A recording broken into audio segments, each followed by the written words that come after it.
Assalamualaikum warahmatullahi wabarakatuh. Saya Kalvina Febriani dengan NIM 430102000193 dari kelas 2 EKPI. Di sini saya akan memenuhi tugas UAS Kewarganegaraan.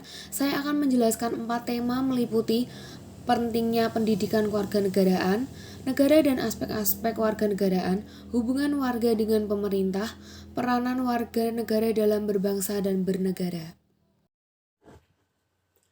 Yang pertama, pentingnya pendidikan kewarganegaraan. Pendidikan kewarganegaraan sangat penting dalam menciptakan generasi bangsa yang memiliki moral dan kepribadian yang luhur dan sesuai dengan nilai-nilai Pancasila.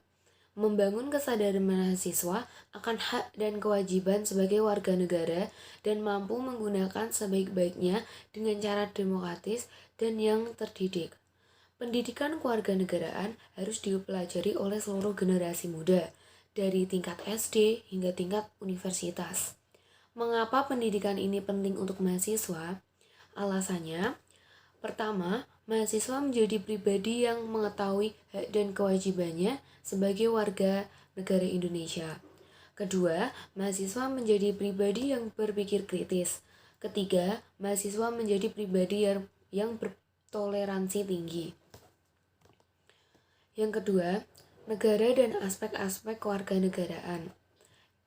Persatuan dan kesatuan bangsa meliputi hidup rukun dalam perbedaan, cinta lingkungan, kebanggaan sebagai bangsa Indonesia, Sumpah Pemuda, keutuhan negara, kesatuan Republik Indonesia, partisipasi dalam pembelaan negara, sikap positif terhadap negara kesatuan Republik Indonesia, dan keterbukaan dan jaminan keadilan.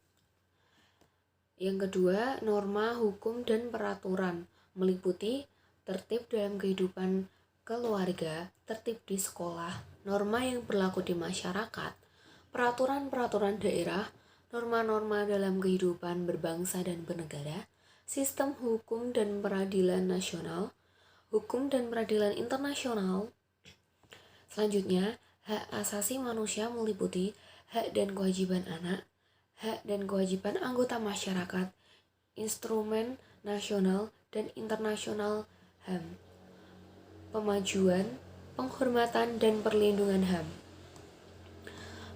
Selanjutnya, kebutuhan warga negara meliputi hidup gotong royong, harga diri sebagai warga masyarakat, kebebasan berorganisasi, kemerdekaan mengeluarkan pendapat, menghargai keputusan bersama, prestasi diri, persamaan kedudukan warga negara.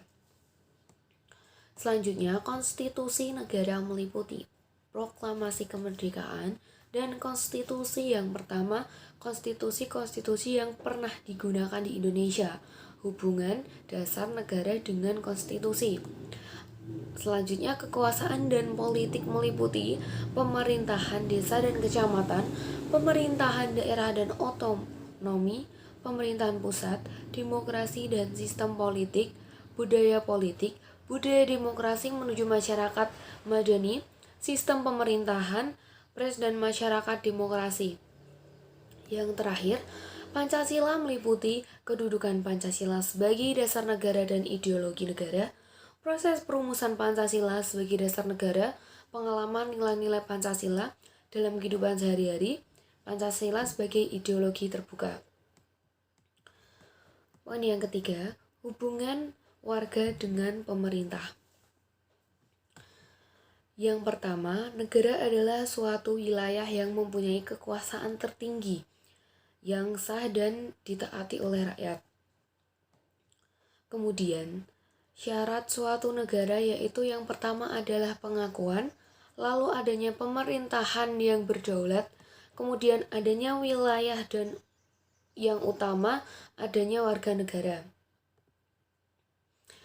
Kemudian, warga negara yaitu anggota atau bagian dari negara yang tidak bisa hidup sendiri, maka mereka saling membutuhkan orang lain. Kemudian, kewarganegaraan menunjuk pada seperangkat karakteristik dari seorang warga yang mencakup perasaan pada identitas, terus pemilikan hak dan hak-hak tertentu, pemenuhan kewajiban yang sesuai, keterlibatan dalam masalah publik, pemerintah terhadap nilai sosial. Kewarganegaraan bisa ditinjau dari dua aspek, yaitu yang pertama aspek yuridis dan sosiologis, yang kedua aspek formal dan material. Hubungan warga negara dan negara terwujud dalam identitas, partisipasi, dan aneka bentuk hak dan kewajiban antar keduanya. Penentuan kewarganegaraan dibuktikan oleh dua asas, yaitu kelahiran dan perkawinan. Asas kelahiran sendiri ada dua asas, yaitu asas ius soli dan ius sanguinis. Asas ius soli yaitu kewarganegaraan ditentukan dari tempat di mana dia dilahirkan, sedangkan ius sanguinis yaitu kewarganegaraan ditentukan oleh ketentuan seseorang. Semua tergantung negaranya menganut asas apa. Kemudian asas perkawinan ada dua, yaitu asas persamaan hukum dan asas persamaan derajat. Asas persamaan hukum yaitu suami istri harus sama kewarganegaraannya, sedangkan persamaan derajat yaitu suami istri boleh berbeda kewarganegaraan.